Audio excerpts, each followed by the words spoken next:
What are your thoughts on Pete Golding to Ole Miss? Do you think more moves for Bama are coming?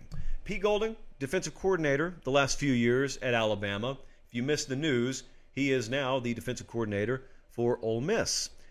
We expected this, but I was never sure. See, that's the thing with Nick Saban. He doesn't let anyone know anything. He runs his program the same way I run Pate State. If Jesse's going to get canned, Jesse will not know about it until it's already happened. And Pete Golding did not get canned. See, that's the other difference. Nick Saban never fires anyone. Think back. All the years he's been there, all the coaches he's had come through there, especially coordinators. Who's been fired? The Lane Kiffin thing was really weird and happened the week of the championship game, but certain extenuating circumstances led to that. Just for strictly on-the-field reasons, who's been fired? He doesn't fire anyone. He facilitates them moving on elsewhere.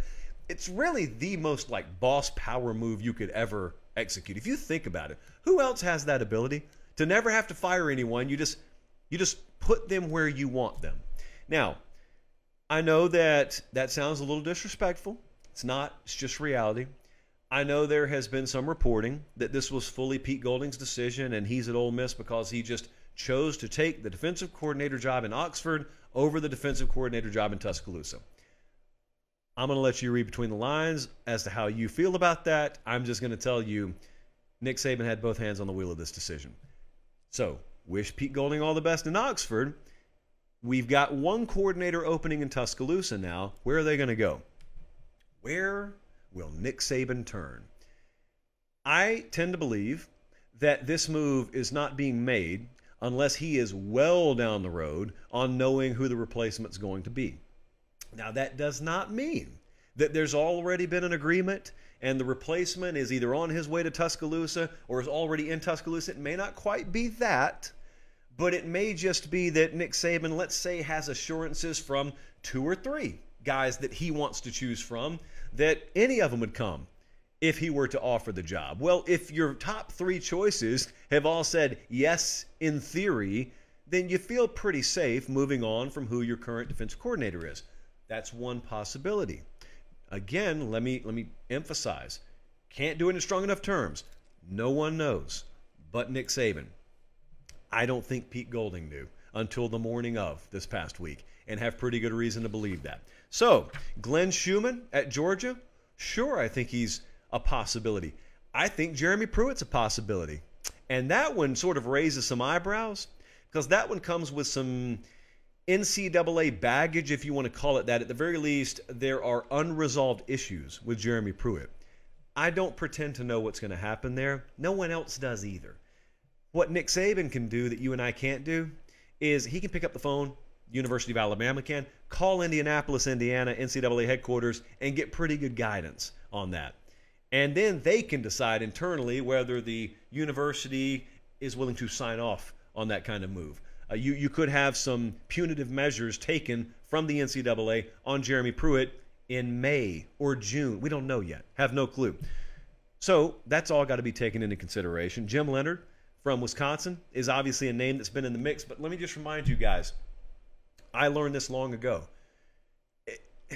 You don't know. There is no skill in this. So I'm not going to forecast it for you. What I will say is last time there was a coordinator opening there, Nick Saban went to the University of Texas, San Antonio. That's where he found Pete Golding. So did Pete Golding's name even appear on anyone's list before that? I don't think so. Having said that, some of you have hit me up and you've said, how's Nick Saban making position coaching hires when he doesn't even have his coordinator position filled? The first thing I would tell you is that doesn't matter, because coordinators don't make hires, or rarely do they even have input on hires at Alabama to begin with. So he can do it in whatever order he wants because he's going to make all the hires anyway. The second thing is, just because a coordinator has not been hired doesn't mean the head man there doesn't have a pretty darn good idea of where he's going on the hire. And the third thing is it's his defense anyway. So we're not talking about the Bill O'Brien offensive coordinator situation, which I'll get to in just a second, which I also think is rapidly approaching. There's a reason why there's been so much staff churn there, and they are largely consistent.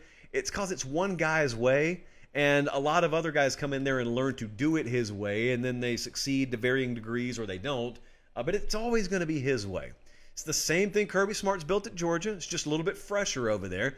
If Glenn Schumann were to leave Georgia and go to Alabama, here's a bold prediction for you. Georgia's defense is not falling off very much. Not falling off very much, because as much respect as I have for Glenn Schumann, ain't his defense. Nor would it be Glenn Schumann's defense at Alabama. Having said that, the rub you get from being the DC under Kirby Smart or Nick Saban is worth its weight in platinum and gold. So the other side of this is, the other question there was, do you think more moves are coming? Yes. In the affirmative. Yes. I don't think Bill O'Brien's going to be the offensive coordinator at Alabama when spring ball rolls around. I don't believe that, but you never know. But I have very, very solid instinct on that. Don't think he will be. Unlike Pete Golding, Bill O'Brien just has a contract that's about to expire.